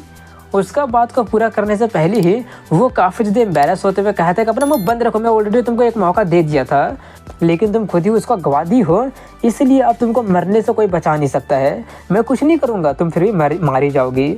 वो पूछता है आखिर तुम्हारा मतलब क्या है। त्यांगमिंग कहता है कि लेजेंडरी क्वालिटी का अकासिया पाउडर कुछ ऐसा वैसा चीज़ नहीं है जिसको तुम हैंडल कर लोगी। अगर ये ड्रग टाइम पर न्यूट्रलाइज नहीं होता है तो तुम डिजायर से मारी जाओगी। उसकी बातें सुनकर वो काफ़ी ज़्यादा तड़पते हुए कहने लगी होती है कि तुम विशियस कहीं के, ये बोलकर वो तड़पते तड़पते मारी जाती है। अब इसको कुछ देर के बाद में वो उन दोनों के बॉडी को व्हील फर्नेस में डालकर जलाकर राख में बदल देता है। तभी सिस्टम उससे कहता है कि फैट मीट वाला टास्क कंप्लीट हो गया है और इसका रिवॉर्ड तुम्हारे बगल में पड़ा हुआ है। त्यांगमिंग यिंगहान को देखकर कहता है कि अब ये मत कहने का यही रिवॉर्ड है। ये बोलकर वो उसको अच्छी तरह से देखते हुए कहता है कि हालांकि इसके अगेंस्ट मेरा ग्रज है, लेकिन इसके साथ करना इम्पॉसिबल नहीं है। ये बोलकर वो उस पर टूट पड़ने वाला होता है। अब इसी के साथ में अगले सीन में क्लाउड सोर्ट पवेलियन को दिखाया जाता है, जहाँ पर वाइस सेक्ट लीडर एक लड़की का सारा पावर को ऑब्जर्व कर रहा होता है। तभी उसके पास में क्लाउड सोर्ट पवेलियन का मास्टर झैंग जुगाई जाकर उससे कहता है कि जूनियर ब्रदर फेंगयू का सोल जेड टूट गया है, इसका मतलब है कि वो मारा गया है और मुझे इस बात का डर है कि लिंगमिंग आपका प्लान को बर्बाद ना कर दे, इसलिए रूट होने के लिए मुझे माफ़ कर दीजिएगा। वाइस लीडर तांग युआन उस लड़की का पूरा एनर्जी को ऑब्जर्व करके उसका काम तमाम करने के बाद में उसके तरफ बढ़ते हुए कहता है कि लिंग मेंग के पर्सनैलिटी के हिसाब से वो जरूर उसको जिंदा छोड़ देगी और मेरे अगेंस्ट यूज करने की कोशिश करेगी। झैंग कहता है लेकिन मेडिसिन पेविलियन का सभी डिसाइपल को देखकर लगता नहीं है कि कोई भी फेंगयू को हरा पाएगा। वाइस सेक्ट लीडर तांग युआन उसके हाथों में से एक पिल लेते हुए कहता है कि ऐसा लग रहा है जैसे कि दूसरा फोर्सेस भी मेडिसिन पेविलियन में घुस चुका है, लेकिन अब बहुत ही देरी हो चुकी है क्योंकि अब वो लोग मेरा प्लान को रोक ही नहीं सकते हैं। पेविलियन मास्टर से मेरे एक मीटिंग अरेंज कर दो। झैंगो को भेजने के बाद में वो ईविल हंसी के साथ कहता है कि मैं भी तो देखूंगा आखिर कौन वो बंदा है जो कि मेरे प्लान में टांग अड़ा रहा है। मगर तभी उसकी नज़र उस लड़की पर जाती है जिसका कि सारा पावर वो ऑब्जर्व कर लिया होता है, जिससे वो लड़की का हालत बहुत ज़्यादा ख़राब हो चुका होता है।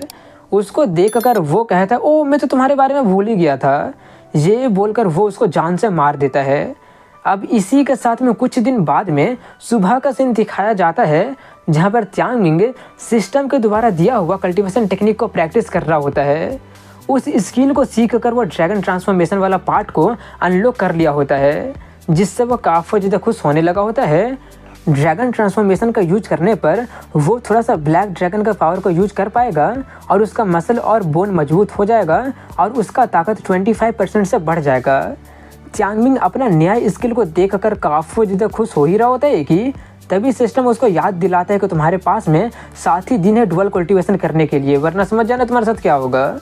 7 दिन देखकर च्यानमिंग काफ़ी ज़्यादा शॉक्ड हो जाता है और सोचने लगा होता है कि कैसे वो हाफ मंथ पहले इंगहान के साथ कर सकता था, मगर वो ना करके उसके सभी इंजरी को हील करके वहाँ से भाग गया था।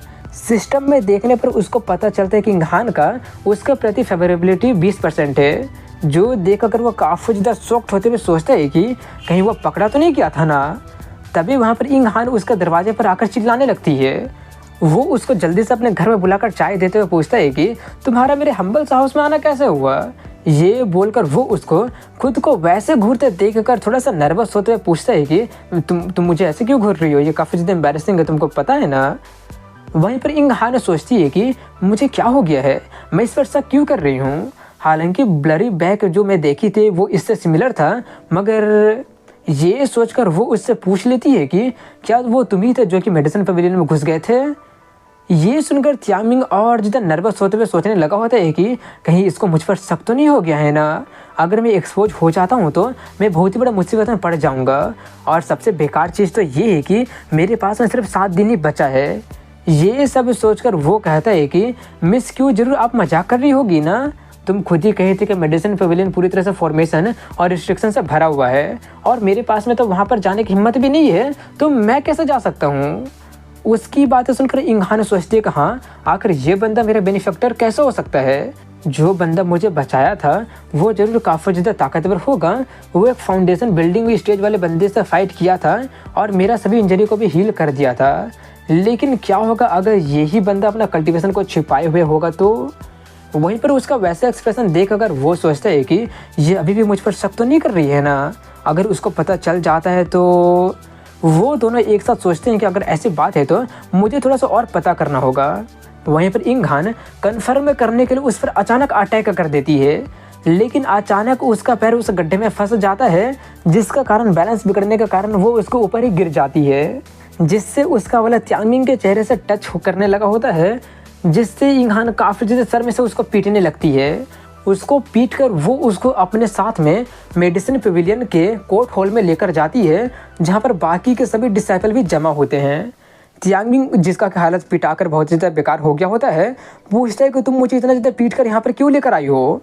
वो कहती है कि फालतू का बकवास करना बंद करो, आज मेडिसिन पवेलियन का जनरल मीटिंग है और सभी डिसाइपल को ये अटेंड करना ही पड़ता है। वहीं पर झैंग लिंगमिंग को मौका करते हुए कह रहा होता है कि सेक्ट ने तो सच में बहुत सारे यूजलेस को राइज किया है। फाउंडेशन बिल्डिंग कॉन्फ्रेंस आने ही वाला है और तुम्हारा मेडिसिन पेविलियन तो अभी तक इनफ फाउंडेशन बिल्डिंग पिल को प्रिपेयर नहीं किया है। लिंग मैंग, आज हम लोग ये कंसिडर करेंगे कि अब तुम इस पोजीशन के लिए वर्दी हो भी या फिर नहीं हो। इसके जवाब में लिंग मैंग कहती है कि कल तक तो तुम्हारा मेरे पेविलियन से कुछ भी लेना देना नहीं था, लेकिन आज तुम यहाँ पर मेरी गलतियाँ गिनवाने क्यों आ गए हो? कहीं वो बुढ़ा तांग का ऑर्डर तो नहीं है ना? वो बंदा कंफ्यूज होने का नाटक करते हुए पूछता, आखिर तुम्हारा मतलब क्या है? लिंगमिंग उसके पास में कुछ हर्ब रखते हुए कहती है कि ये सभी अर्थ स्पिरिट लिप्स हैंडीमैन जियांग रुई लेकर आई है। हालांकि इनका अपीयरेंस बिल्कुल नॉर्मल जैसा ही है, लेकिन ये हर्ब पूरी तरह से अलग है। वो ट्रेटर जिस सेक्युलर फैमिली से बिलोंग करता है वो लुयू सिटी में है, जो कि तांग जुआन के कंट्रोल में ही है। क्या तुमको नहीं लगता है कि ये सब कुछ ज़्यादा कोइंसिडेंटल हो रहा है? उन अर्थ स्पिरिट लिप्स को देखकर सभी लोग बातें करने लगे होते हैं, तो इसीलिए हर बार पिल रिफाइन करने में मैं फेल हो जा रही थी। वाइस सेक्ट लीडर हुआ को सप्रेस करने के लिए वाइस सेक्ट लीडर तांग तो बहुत ज़्यादा नीचे गिरते जा रहे हैं। किंगयू सेक्ट में एक सेक्ट लीडर होता है और 2 वाइस सेक्ट लीडर है। सेक्ट लीडर हमेशा कल्टीवेशन में ही ऑब्सेस्ड रहता है, इसलिए सभी अफेयर दोनों वाइस सेक्ट लीडर ही हैंडल करते हैं। इसी के कारण सेक्ट 2 फैक्शन में बट गया है, जिसको कि दोनों वाइस सेक्ट लीडर लीड करते हैं। जियांगमिंग जल्दी से अपने स्किल का यूज करके उन हर्ब को देखता है तो पता चलता है कि वो सब इन्फीरियर क्वालिटी का होता है। उसका यूज करने से सक्सेस रेट -90% से नीचे गिर जाएगा और वो बाकी के मेडिसिनल मटेरियल को भी बर्बाद कर देगा। वहीं पर झैंग हंसते हुए कहता है कि तुम लोग तो काफ़ी ज़्यादा इमेजिनेटिव निकली, तो बताओ कि वो जियांग रुई कहाँ पर है जिसके बारे में तुम बोल रही हो? उसकी बातें सुनकर लिंगमिंग थोड़ी सी चिंता करते हुए सोचने लगती है कि इंग हान और मैं, हमें सिर्फ फर्नेस में सिर्फ उसका राख ही मिला था। लगता है कि वो मिस्टीरियस बंदा सच में अपना आइडेंटिटी छुपाना चाहता था, इसलिए वो अपने पीछे कुछ भी एविडेंस छोड़कर गया ही नहीं। वहीं पर झैंग जाने का नाटक करते हुए कहता है कि अब जबकि तुम्हारे पास में कोई भी एविडेंस नहीं है, तो मैं ये मानता हूँ कि तुम लोग सिर्फ मजाक कर रहे थे। मैं यहाँ पे सिर्फ ये इन्फॉर्म करने आया हूँ कि फाउंडेशन पिल को शॉर्टेज को पूरा करने के लिए वाइस सेक्ट लीडर तांग ने सेक्ट लीडर को डैगर फॉरेस्ट का सीक्रेट रिलम को ओपन करने के लिए मना लिया है। सिर्फ सीक्रेट रिलम का रूटलेस ग्रास ही फाउंडेशन पिल का मिसिंग मटेरियल को रिप्लेस कर सकता है, लेकिन अब जबकि कुछ रिस्ट्रिक्शन के कारण उस सीक्रेट रिलम में सिर्फ ची रिलम वाले और फाउंडेशन बिल्डिंग वाले ही एंटर कर सकते हैं। इसलिए 18 पवेलियन में से एक बंदा सभी पवेलियन में से जाएगा, लेकिन इसमें तुम्हारा मेडिसिन पवेलियन का ही गलती है, इसलिए तुम्हारे पवेलियन में से 2 लोग जाएंगे। उसकी बातें सुनकर लिंगमिंग काफ़ी ज़्यादा गुस्से में चिल्लाने लगी होती, आखिर तुम क्या बोल रहे हो? क्या तुमको नहीं पता है कि मेडिसिन पवेलियन के डिसाइपल में किसी के पास में भी फाउंडेशन बिल्डिंग का कल्टीवेशन है ही नहीं, और ची रिलम वाले तो वहाँ पर सर्वाइव कर ही नहीं पाएंगे, तुम तो उन्हें मौत के मुँह में भेज रहे हो। झैंग कहता है कि लिंग मैंग, ये तुम्हारा पवेलियन का इनकम्पिटेंस है, जिसके कारण मेरे बाकी के 17 डिसाइपल भी इसमें ड्रैग कर दिया गया है। इसीलिए तुम्हारे सभी डिसाइपल को वहाँ पर ना भेजकर मैं बहुत ही महान काम कर रहा हूँ। वो दोनों काफ़ी ज़्यादा गुस्सा हो ही रहे होते हैं कि तभी इंग हान कहते हैं कि मैं जाऊँगी। मेडिसिन पवेलियन में एक ट्रेटर है और चीफ डिसाइपल होने के कारण मैं अपने आप को एक्सक्यूज नहीं कर सकती हूँ, और मेडिसिन पवेलियन की रिस्पॉन्सिबिलिटी को मैं लेने के लिए तैयार हूँ। वहीं पर उसको मौका करते हुए झैंग कहता है कि उस लड़की से यही उम्मीद था जिससे कि जूनियर ब्रदर ली चुनान लाइक करता है, तुम तो काफ़ी डेयरिंग निकली। दूसरी तरफ में इंग हान लिंगमिंग से कह रही होती है कि आप ज़्यादा चिंता मत कीजिए, मेरा रिलम द फाउंडेशन बिल्डिंग के एकदम क्लोज है। उसकी बातें सुनकर तियांगमिंग अपने मन में कहता है कि ची रिलम के 8th लेवल बिल्कुल भी क्लोज नहीं है। तभी उसका सिस्टम उसको वार्निंग देने लगा होता है कि तुम अपना डुअल कल्टीवेशन के पार्टनर को खोने वाले हो, जो देखकर तियांगमिंग काफ़ी ज़्यादा डर जाता है कि कहीं इसका मतलब सीक्रेट रिलम में उसको कुछ छोड़ने तो नहीं वाला है ना। नहीं, ऐसा नहीं हो सकता है, वो मेरे सर्वाइव करने का आखिरी रास्ता है, मैं उसको ऐसे मरने नहीं दे सकता हूँ। ये सोचकर वो थोड़ा सा नर्वस होते हुए उनसे कहता है कि मैं भी जाने के लिए तैयार हूँ। और तभी सिस्टम उसको एक नया क्वेस्ट देता है जिसका नाम एंशिएंट फ्रेगमेंट होता है। उसका रिवॉर्ड अननोन होता है और टाइम लिमिट 7 दिन का होता है। अब कुछ देर के बाद में वो लोग सीक्रेट रिलम के एंट्रेंस पर पहुँच गए होते हैं, जहाँ पर तियांगमिंग उनका सेक्ट का किंगयू पाल्म नाम के स्किल को सीख रहा होता है, जो देखकर इंग हान कहते मैं पहले कही थी कि अब बहुत ही देरी हो चुकी है। उस पाल्म वाले स्किल में इनफाइनाइट मिस्ट्रीज है। इनर डिसाइपल सेक्ट का रिसोर्सेज पर डिपेंड होने के बावजूद भी उनको 3 से 5 साल लग जाता सीखने में। तियांगमिंग उसको 90% सीख लिया होता है और कहता है कि तुमको कुछ गलतफहमी हो गया है। मैं आउटर डिसाइपल के जैसा एक्सेप्ट होने के बाद में, सीक्रेट टेक्निक मिलने के बाद में मैं तो बस थोड़ा सा एक्साइटेड हो गया था, इसलिए मैं तो बस देख रहा था। ये बोलते बोलते वो उसको पूरी तरह से सीख लेता है और सोचता है कि लगता है कि जितना भी टेक्निक सिस्टम के द्वारा लो लेवल कंसिडर किया जाएगा उसको मैं काफ़ी आसानी से सीख लूँगा। तो यही सीक्रेट रिलम के एंट्रेंस है। मेरे पास में अब सिर्फ 3 दिन का ही टाइम बचा है। लगता है कि सीक्रेट रिलम में ही मौका ढूंढ कर करना पड़ेगा। अभी मेरे पास में इनफ ताकत नहीं है, अगर ताकत की कमी होगी तो मुझे पील खाना पड़ेगा। यही सब सोचकर वो जैसे ही आगे बढ़ता है तो वो वहाँ का मार्क को देख कर काफ़ी ज़्यादा शॉक्ड हो जाता है, इसलिए वो जल्दी से ऊपर चढ़कर देखने लगा होता है। देख कर वो और ज़्यादा शॉक्ड होकर सोचता है कि इस एरे का पैटर्न इतना ज़्यादा फेमिलियर क्यों लग रहा है। ऐसा लग रहा है जैसे कि मैंने इसको कहीं देखा है, लेकिन कहाँ देखा है याद नहीं आ रहा है। तभी इंग हान उसका कान पकड़कर उससे कहने लगी होती है कि अरे इडियट कहीं का, ये टेलीपोर्टेशन सभी लोगों को अलग अलग जगह पर टेलीपोर्ट करेगा। अगर तुम शुरुआत से ही अलग रहोगे तो तुमको मरने से कोई बचा ही नहीं पाएगा। तभी वहाँ पर 3 लोग और आ जाते हैं, जिनमें से हाईएस्ट का कल्टीवेशन लेवल फाउंडेशन बिल्डिंग का 7th स्टेज में होता है और बाकी दोनों 5th स्टेज में होते हैं। तियांगमिंग के पूछने पर इंग हान उसको बताती है कि वो तीनों सेक्ट के यंगर जनरेशन का आउटस्टैंडिंग जीनियसेस है। ऑरेंज हेयर वाले रिफाइनिंग पेविलियन का किन यानली है और सीनियर सिस्टर किंग हान पेविलियन की लिu सियू है और वो बंदा यूनजुन पेविलियन का सीनियर ब्रदर ली चुनान है और मेरा फियांसे है। तभी चूनान की नज़र इंग हान पर चली जाती है, जिसको देख कर वो जल्दी से उसके पास जाकर कहता है कि मैंने सुना है कि मेडिसिन पेविलियन वाले नंबर को मेकअप करने के लिए एक फर्स्ट स्टेज वाले जी रिलम के डमी को भेज दिए हैं। उसको खुद को ड्रैग डाउन मत करने दो, इसलिए मेरे साथ आ जाओ। वहीं पर डमी सुनकर तियांगमिंग को बहुत ही बड़ा वाला झटका लगता है। तो वहीं पर इंग हान उसके डिफेंस में कहती है कि हालांकि हम दोनों इंगेज हैं, लेकिन मैं फिर भी तुमको मेडिसिन पेविलियन के डिसाइपल को सिलेंडर नहीं करने दूंगी। ये तियांगमिंग को मैं प्रोटेक्ट करूंगी, इसलिए तुमको मेडिसिन पेविलियन के मैटर को लेकर चिंता करने की ज़रूरत नहीं है। अपने ही सामने उसकी फियांसे एक दूसरे बंदे को डिफेंड करने से चूनान का बहुत ही बड़ा इंसल्ट हो जाता है, इसीलिए वो गुस्से में चिल्लाने लगा होता है कि तुम्हारा नाम ये तियांगमिंग है ना, मैं तुमको एडवाइस देता हूँ कि जल्दी से जल्दी सेक्ट छोड़कर भाग जाओ। क्या तुमको शर्म नहीं आ रही है कि तुम वहाँ पर मरने जा रहे हो। जिससे अब ये तियांगमिंग का दिमाग भी बहुत ही ज़्यादा ख़राब हो जाता है और वो इंग हान को गले लगाते हुए कहने लगा होता है कि क्या तुम्हारा सेक्ट, क्या तुमको दिखाई नहीं दे रहा कि ये तुमसे बात नहीं करना चाहती है। हम मेडिसिन पेविलियन वाले एक दूसरे को बहुत ही ज़्यादा प्यार करते हैं। वो सब सुनकर और देख कर चूनान अब जेलिसे से काफ़ी ज़्यादा जलने लगा होता है। तो वहीं पर वो देख कर लिu सोचती है क्या बात है, वो उसको प्रोवोक कर रहा है। किन यानली भी सोचता है कि ये पहली बार है कि चूनान को वैसे एक्सप्रेशन के साथ में देख रहा हूँ, ये तो काफ़ी ज़्यादा फ़नी लग रहा है। मगर वहीं पर इंग हान गुस्से में उससे दूर होकर चिल्लाने लगी होती है क्या करिए, तुम क्या कर रहे हो। वो सब देख कर तो गुस्से से चूनान आग बबूला होने लगा होता है और वो उसका टुकड़ा टुकड़ा करने के बारे में कहने लगता है। मगर तभी सेक्ट मास्टर लिu चांगक्वान आ जाता है और उसके साथ में तांग युआन भी होता है। सभी लोग सेक्ट मास्टर को रिस्पेक्ट पे करने लगे होते हैं। तो सेक्ट मास्टर कहता है कि इतना पोलाइट होने की ज़रूरत नहीं है, मुझे पता है कि तुम सभी लोग सेक्ट के लिए अपना जान को खतरा में डालने जा रहे हो। जो लोग सही सलामत आ जाएंगे और रूटलेस ग्रास लेकर आएंगे, हर एक रूटलेस ग्रास के लिए उन्हें एक येलो रैंक का स्पिरिट स्टोन दिया जाएगा। ये बोलकर वो टेलीपोर्टेशन फॉर्मेशन को एक्टिवेट कर देता है, जिससे सभी लोग टेलीपोर्ट होने लगते हैं। और तभी मौके का फ़ायदा उठाकर चूनान इंग हान को अपने तरफ खींच लेता है, जिससे वो दोनों काफ़ी ज़्यादा शॉक्ड हो जाते हैं।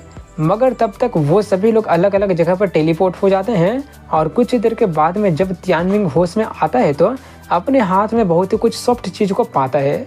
अच्छे से देखने पर पता चलता है कि वो तो सीनियर सिस्टर लिu को पकड़ लिया होता है, जिससे लिu काफ़ी ज़्यादा गुस्से में जल्दी से अटैक करके उसका अंडा ही तोड़ देती है और कहती है कि अगर दोबारा ऐसा होता है तो मैं तुमको जान से मार दूंगी।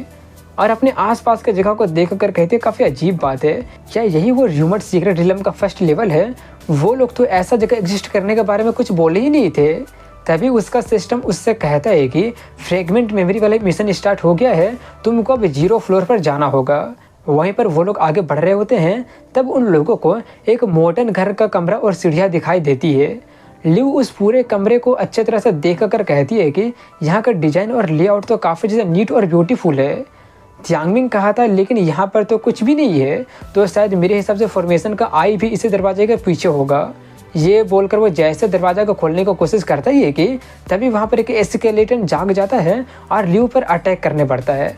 लेकिन उसका अटैक करने से पहले ही वो उसी पर अटैक करके उसी की हड्डी को तोड़ के रख देती है और उसके स्कल पर पैर रखते हुए उससे पूछती है कि तुम्हें फर्स्ट स्टेज वाले की रिलम वाले हो ना, जिसे कि मेडिसिन पेविलियन वालों ने भेजा है, मुझसे ज़्यादा दूर मत जाना। हालांकि हम लोग फर्स्ट फ्लोर में है और यहाँ का मॉन्स्टर ची रिलम का 4th लेवल में है, लेकिन तुम फिर भी उनसे डील नहीं कर सकते हो।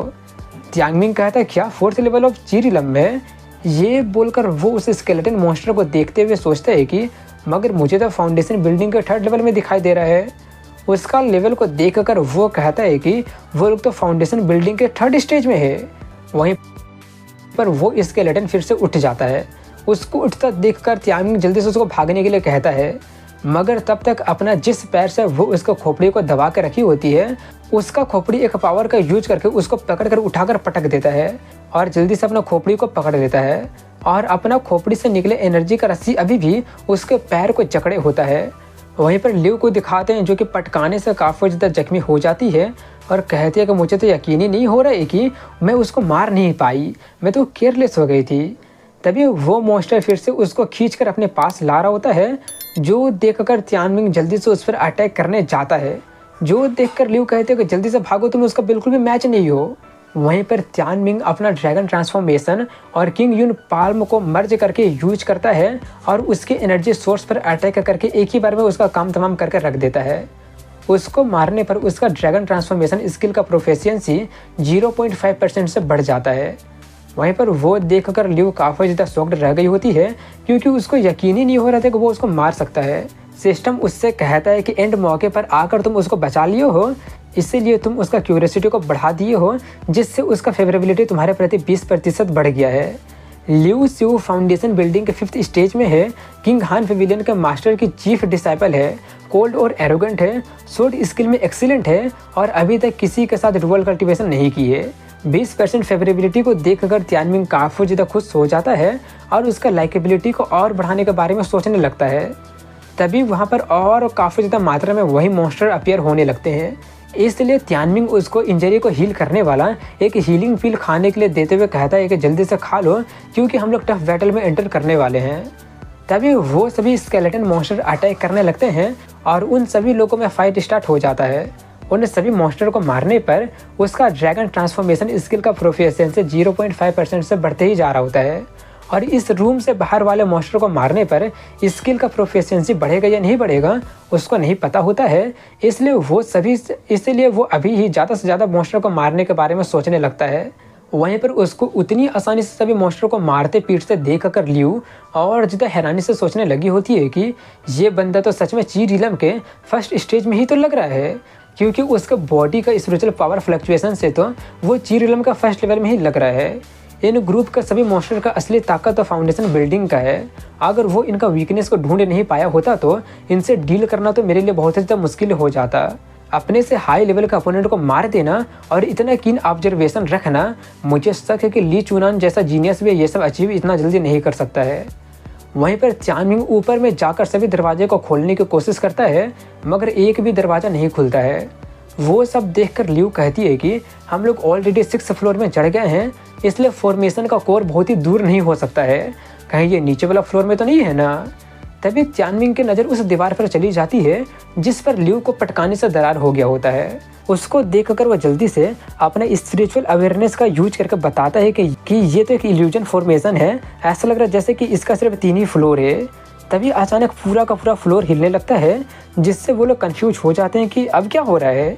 तभी सिस्टम उसको बताता है कि उन सभी स्केलेटन मॉन्स्टर का पावर एक लेवल से बढ़ गया है और अगला रिलम में वो लोग 5 मिनट में पहुंच जाएंगे।